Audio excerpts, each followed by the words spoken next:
Welcome to the Great Detectives of Old Time Radio. From Boise, Idaho, this is your host, Adam Graham. If you have a comment, email it to me, box13@greatdetectives.net.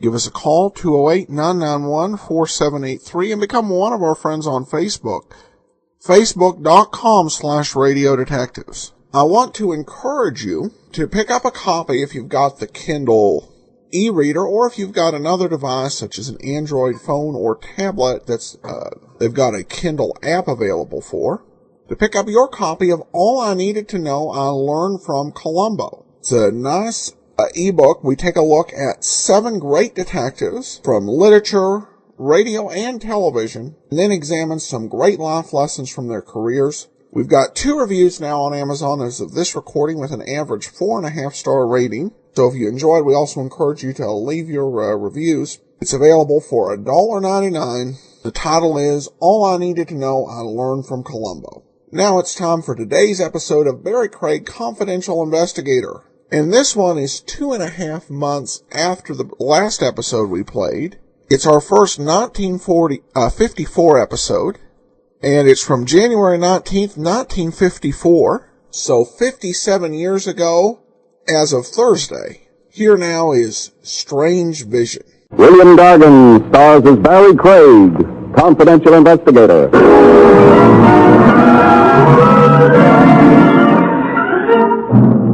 When you hear some country cousin call Swing Your Partner, don't be a literal fiend.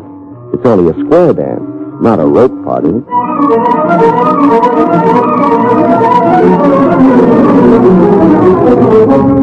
The National Broadcasting Company presents William Gargan in another transcribed drama of mystery and adventure with America's #1 detective, Barrie Craig, confidential investigator.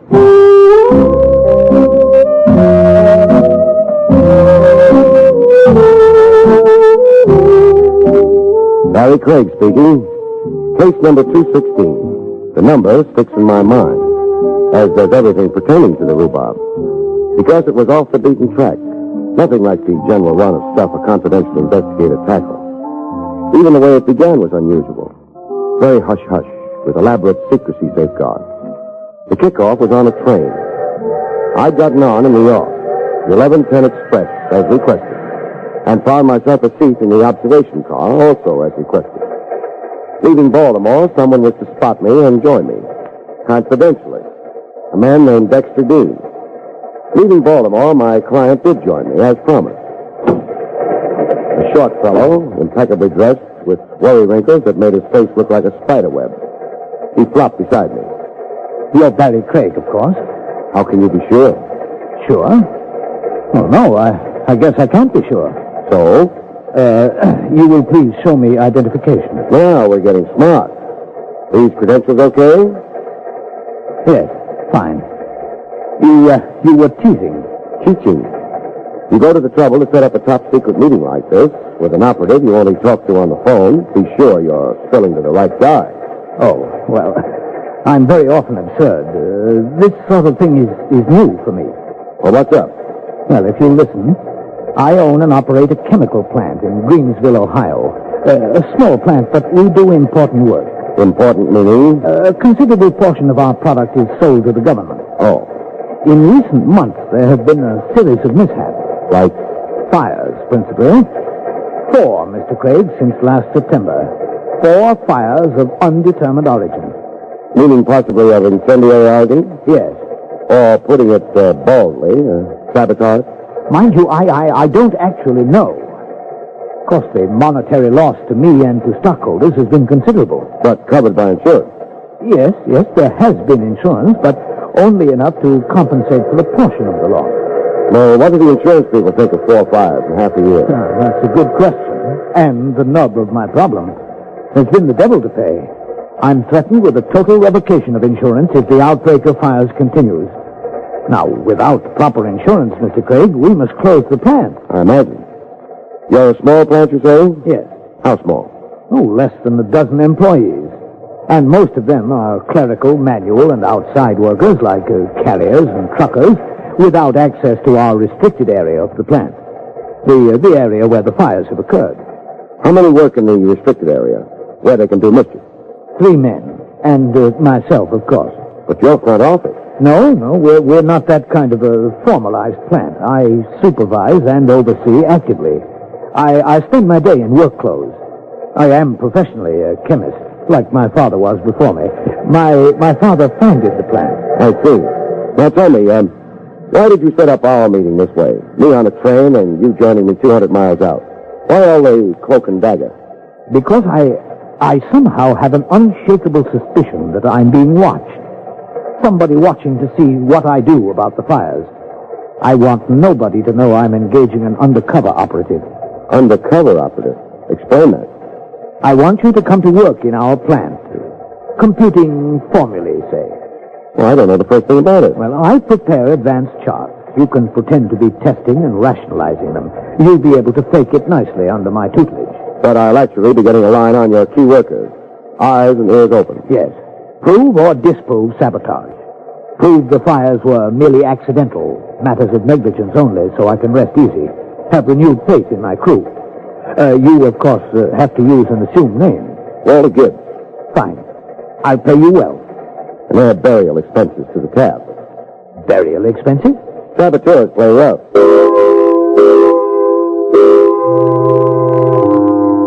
Greensville is a community of neat clapboard homes and postage stamp lawns. A population that would get lost in the bleachers of the Yankee Stadium. One main street with the usual complement of stores, a shoe factory that employed most of the town's breadwinners, and right at the edge of town, the Dexter Dean Chemical Company, my new place of employment. In the bright and early a.m., I showed up for work, looking wise and very scientific over a sheet of formula that was Greek to me. 20 feet from me, down the restricted room, a few key people were filling compressed tanks with liquid chemicals. A wholly mechanized bit, with a gadget wall of instruments and meter pressure readings that looked like something out of space fiction. Like any minute, the whole joint would take off for the planet Mars. Hiya. Gibbs, is it? Uh-huh. Gibbs. Walter Gibbs. I'm Ben Marlowe. Welcome to Dexter Dean Chemical. Thanks. Where you from? East, Baltimore. The Haley Wilcox? Haley Wilcox? Chemical company in Baltimore. Oh, no, never worked for them. As a matter of fact, I'm back at a trade I gave up 8 years ago. Oh? Had to try at my own business for a while. Even had a government contract while it lasted. Well, I can't blame you for trying it solo. On your own, you can get rich. This way, never. Here you get a box of candy Christmas and a company diploma when you're 80. You sound bitter. I've been giving my all to good old Dexter Dean 10 years now. No headway? A raise, $5 at a time, spaced 5 years apart. Well, I quit. Pick up and try somewhere else. Oh, I like Greensville. I was born there. Oh, there's the whistle. It's lunch. I'm alone. I'm not. A date every lunch, every day. Oh, she must have something. Mister, she has everything.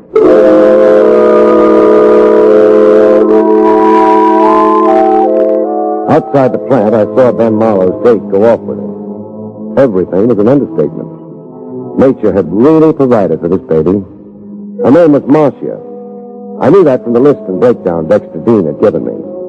Marcia was the company bookkeeper. I ate in the only place Greensville offered, a lunch wagon on Main Street, with a spick and span gleam to it. I ate alone, soup and pot roast. But I soon had company. Another inquisitive key employee anxious to cultivate me. Hi. Hello. I'll join you. Be my guest. Croquettes, Patsy, heavy on the gravy. I'm Clyde Toller. Walter Gibbs. Our new chemist? Uh-huh. Well, there are your croquettes. Fast service, eh? Yeah, Patsy's a wonder. Chief cook and bottle washer, makes his own change. Wife's dead, raises 3 kids without help. A dynamo. Now pass the NaCl. The NaCl? The sodium chloride. Well, translated into English. The salt. I'm chemist, you are.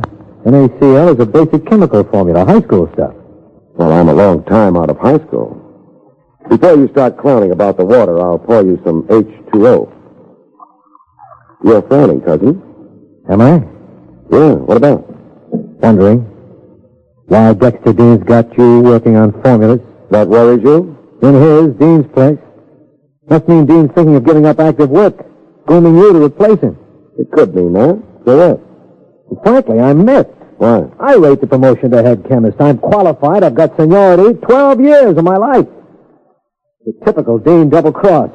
Harsh words. Dean brings them on himself. Doesn't anybody like the boss? We could, if Dean let us, but he won't. He's pompous, fuzzy-headed, self-centered, dead to the human issue around him. That's why I'm knocking myself out. Well, you're living in Greensville, Wilson. The name is Gibbs. You know it's Gibbs. I just wanted to see if you remembered your own name. Did you think I wouldn't? Chemists are vague sometimes, absent-minded. And where did you say you were stopping? I didn't yet. The Hotel Warback. $8 a week. 10. They hiked the price on you. Don't they usually to strangers in town? Well, I've got to get back to slating over a hot formula. So long, Swanson. The name's Salter. Looks like you've won every round so far. Looks like, but I wonder.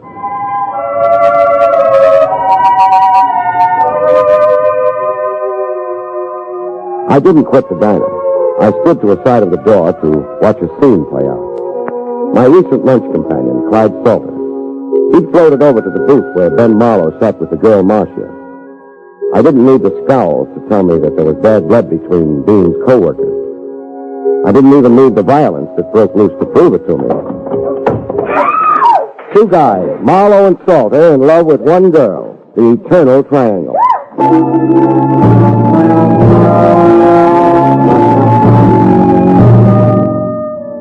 My first day undercover in Greensville. A setup so far with every earmark of intrigue.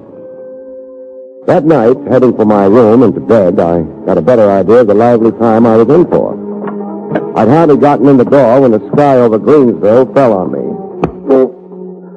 I slumped, grabbing at a guy's sleeve. My hand came away with a piece of metal, a cufflink. I barreled my fist around it before going to sleep.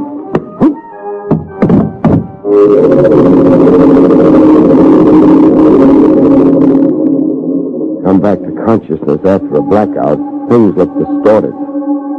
You see weird shapes and forms. I was seeing a lot of curves, floating circles. And then as my vision returned almost to normal, it took the shape of a body. And what a body. Can you get up? If you slip two hands under my armpits and hoist, lady. I never knew a man not to take advantage of the situation. Up with you. Oh, I'm riding a seahorse. You're really slugged. Yeah, I was. But how did you know? Your head.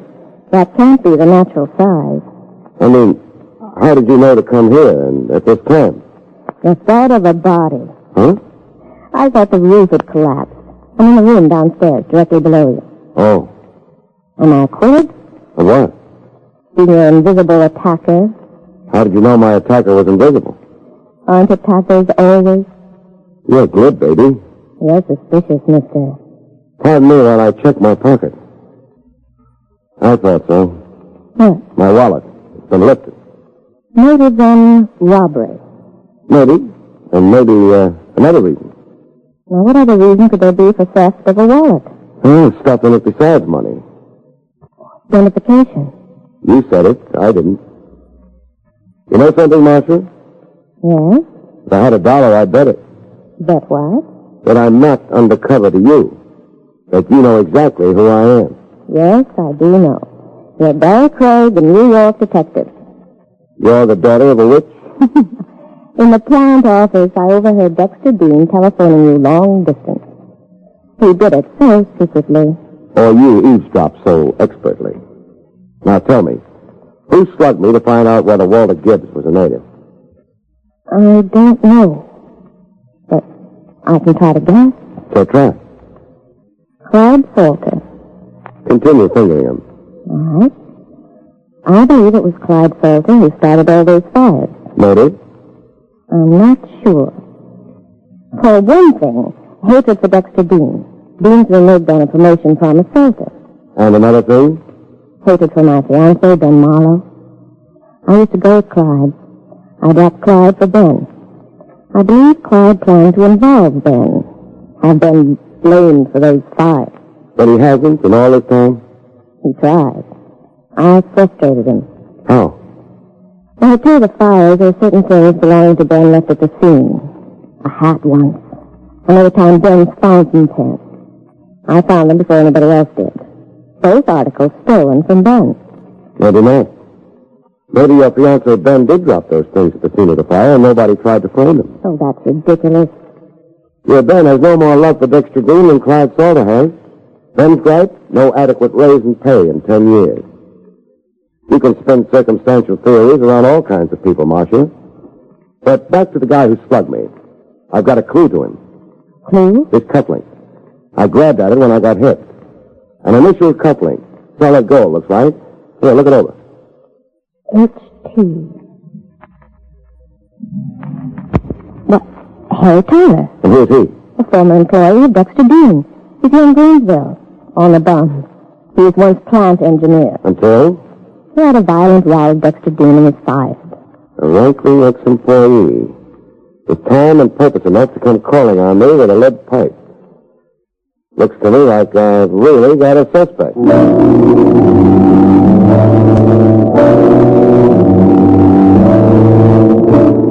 A disgruntled ex-employee whose cufflinks were initialed H.T., Harry Tyler.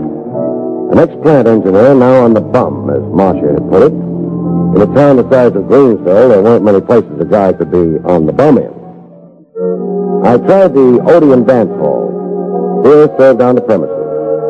6 couples were trying to live it up. Tyler wasn't among them. I next tried the one other place called the Sports Emporium. Cool and gentlemen figures, and in the back corner, a friendly dice table. The guy shooting answered the description Marcia had given me of Tyler. I waited until he'd lost his point. Then I pulled him to his side. Come here, Tyler. What do you want? Someone wants to see you outside. Outside, who does? Me. Hey, what's the joke? If you don't come outside quietly, I'll have to embarrass you in front of your friends. Embarrassed? By dragging you out bodily. And what's this about? I'll tell you outside. Are we going? Outside, we found a quiet back street. That's all Greensville had, was quiet back streets. Empty your pockets. What are you, a stick-up artist? You know who I am. I do. You read my identification. You got my wallet. Mister, you're crazy. I hate doing this. That evens up one phase of our situation. Now on your feet and hand over my wallet. Here's your wallet. You didn't have it, huh? Here. What's this? Your cufflink. The cause of your downfall. Look, I didn't mean to pinch your wallet. There's the money in it, I mean. $80. It's all there to the penny. I just wanted to know who you really were. I knew you'd blown into town. I was pretty sure you were here as an undercover investigator for Dexter Dean. And if I was, why did that bother you? Are you kidding? I'm asking. Those fires. Dexter Dean would love seeing them pinned on me. He'd love manipulating you so he could pin them on me. Just what bruised between you and Dexter Dean? I used to work for him. I know. You were fired. I had the nerve to talk back to Dean. Call him a few names. Well, one thing Dean never forgives is not giving him his dignity, the pompous stuffed shirt. And for that, a solid citizen like Dean, plus being a plant owner, would retaliate against you even with a big lie? Blame you for something someone else did? Yes, Dean would. What else does Dexter Dean dislike you for? The politics in this town. I don't mean political parties, mind you. I mean the honorary titles to this and that, being parade marshal on Memorial Day, stuff like that. What about it? Well, Dean's hipped on being top functionary in Greensville. He thinks it's his right by fact of wealth and social position. And you competed with him? I made that mistake. I got more votes than Dean did. Twice. Votes for what?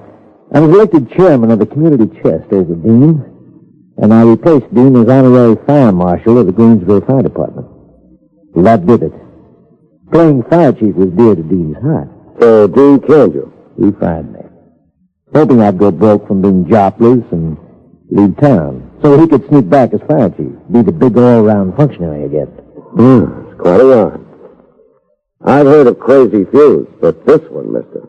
You going to arrest me? No, just stick around Greensville. Be on tap. I'll be right here.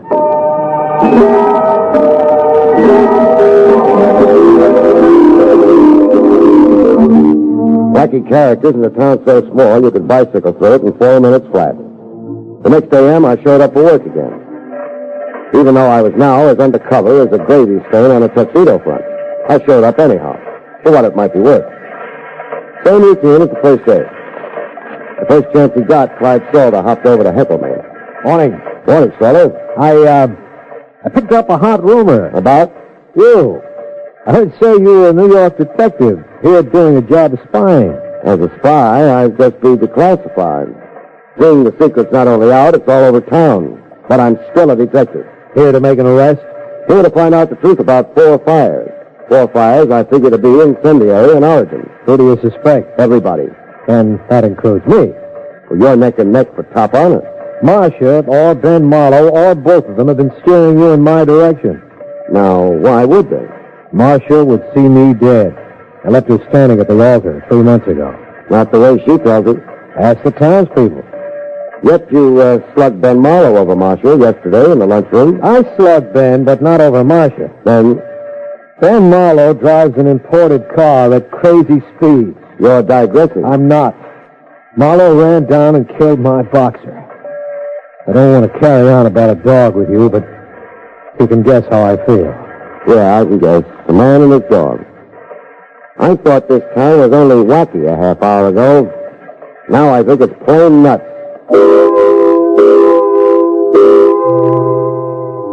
Came quitting time, there was a whistle.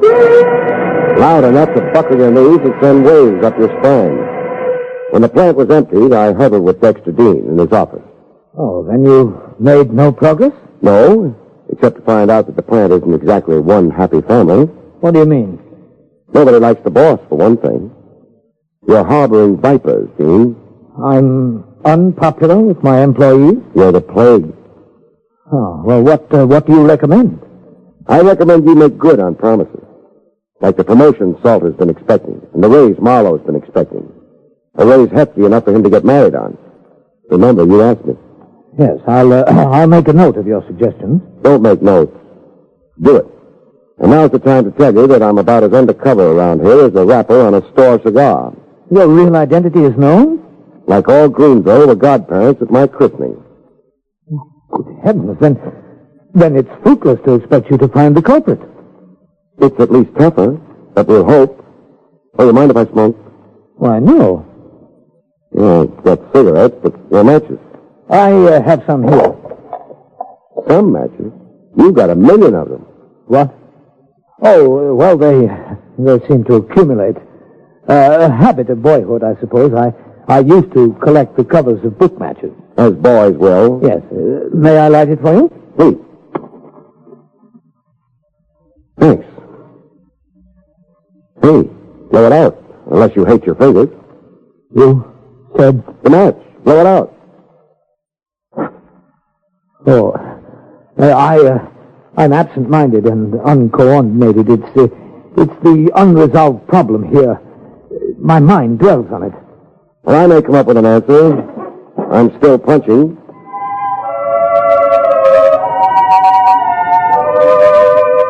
That night, I took my constitutional down Main Street. The town was dead. Dark like a blackout, except for the one movie marquee. A first-run picture, Beat the Devil with Humphrey Bogart. I thought of going in to see it as an antidote for inaction when I heard the fire engine. The whole Greensville Volunteer Fire Department, racing pell-mell toward the southern edge of town, where the Dexter Dean chemical plant was. And riding in the chief's car, wearing a big red helmet, was Harry Towler.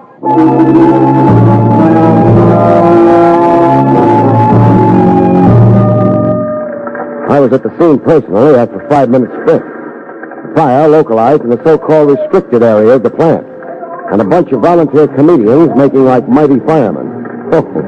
More water hoses than people, it seemed, looking at the sight. Everybody splashing everybody else, and in between time, wetting down the plant. Some. They were like kids squirting water pistols. And having more fun than anybody was my client himself, Dexter Dean.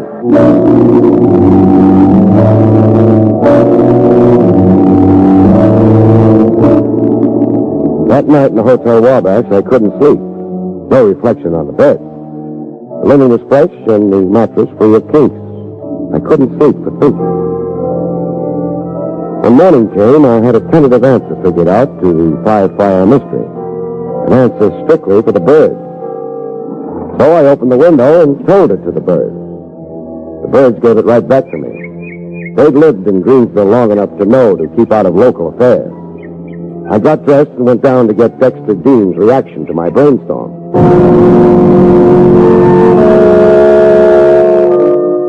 Dean was sitting in his chair looking shattered, but positively. Last night's fire. My insurance will be revoked and never reinstated. I'm ruined, Craig. Sad. But I'll have one consolation. What? The Dexter Dean Chemical Company will close its doors. Every ingrate in my employ will be unemployed. Paupers applying to the community chest. That pleases you? One of them is a despicable arsonist. Maybe not an arsonist. Not? An arsonist sets fires consciously. He has a motive, profit or revenge. He knows what he's doing. Now, on the other hand, there's a type firebug classified as a pyromaniac. Pyromaniac? A psychiatric classification for a guy who enjoys starting fires, for the kicks in it. He starts them, then even hangs around to watch the blaze. This fellow isn't always conscious of his urge. Well, that's difficult to understand. I know, but it's so. He has an irresistible urge to set fires. It's something off in his head, say, and maybe in his psyche. I'll leave the clinical accuracies to a doctor. Anyhow, about this character. Think of him as a Jekyll and Hyde. With Jekyll, he doesn't know what Hyde is doing, and vice versa. Well, it's much too confused for me to follow. I'll think of another way to get my thought across. Mind if I smoke meanwhile? Why, no. As usual, I've got smokes in every pocket, but no match. I have. my fantastic accumulation of matches. You're not kidding. Fantastic. May I light it for you? Don't bother. Give me the book. This time, on a borrowed match, I watched Dean's eyes react to the burning match. He stayed with the flame as if hypnotized by it.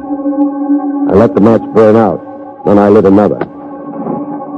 Still hypnotized, staring as if he read some mysterious secret lost to mankind in the flame. I lit my cigarette this time and threw the lighted match into Dean's wastebasket. A wastebasket crammed with papers.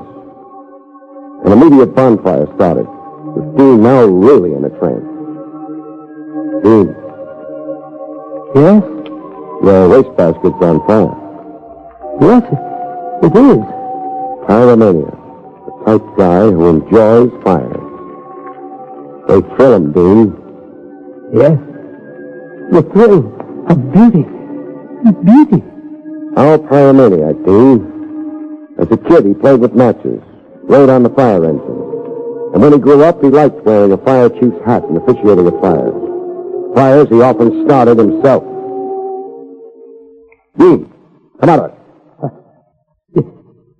Yes, Craig? The fire in the wastebasket's burning itself out. It's a metal basket. We've solved your 5 fires. You started them yourself. I have a blinding headache, Craig. I imagine. The weird visions you see in flames. Write out a check for my time and effort here in Greensville. Then hurry out of here to the insurance people and then to a doctor. Tell him all about yourself, and when you're done, follow his advice religiously.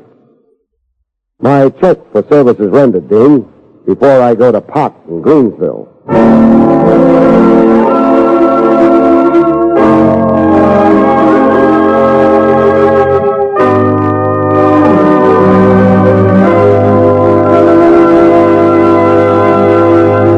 You've been listening to William Gargan in another exciting transcribed mystery drama from the adventures of Barrie Craig, confidential investigator. Tonight's story, Strange Vision, was written by John Robert.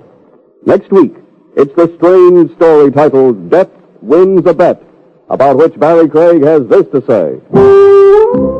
Next week's story title suggests the idea that it never pays to make any bets about death, because he's got the game fixed. Everybody dies, but in this particular case, death gets an assist. From whom? Good night, folks. See you next week.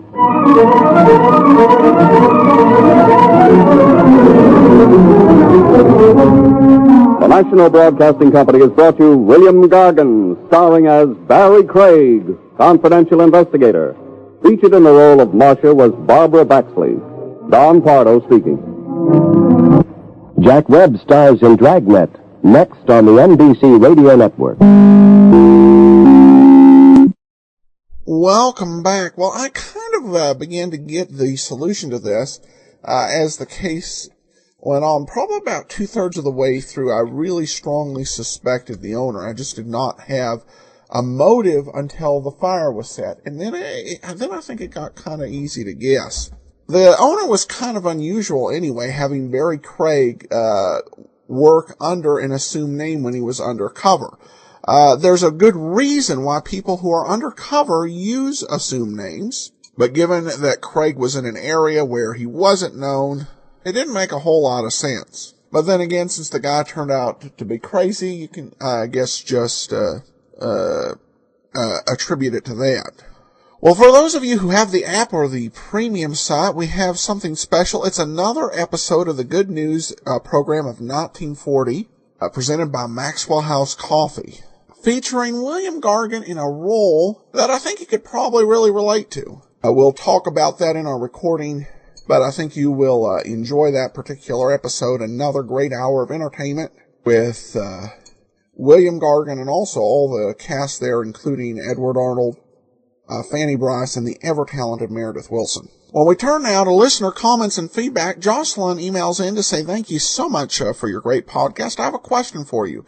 Is there any relation between the announcer from Barrie Craig and the announcer who opened Saturday Night Live? Their voices sound so similar. My apologies if you've answered this question and I just missed it. Best wishes from New Mexico from Jocelyn. Well, that's quite all right, Jocelyn. We did mention this a few weeks back, and the relation, I guess I should say, is that they're the same person. Don Pardo is the current announcer on Saturday Night Live as of this recording. And I'm recording this on January 7th, 2012. And he's been announcing since 1944. And perhaps even before that. That's the earliest record I could come of him announcing a program. Some other comments from listeners. Terry says this is the best app ever. And then Adam provides a great commentary and excellent programming from all over on Podcast Alley. Well, thanks so much. I'm glad you're enjoying the program out there. We'll be back tomorrow with an episode of Candy Matson, and then join us back here on Monday for Barrie Craig. I should mention the titles that we have for some of the shows that were in between last week's show and this week's. We don't have all of them, but here are the ones we have. The Killing Place, which sounds like a fascinating episode. Ghost of a Chance. Table for Three Murders. Two in a Mausoleum. Out of the Past, and The Wife Who Wasn't There.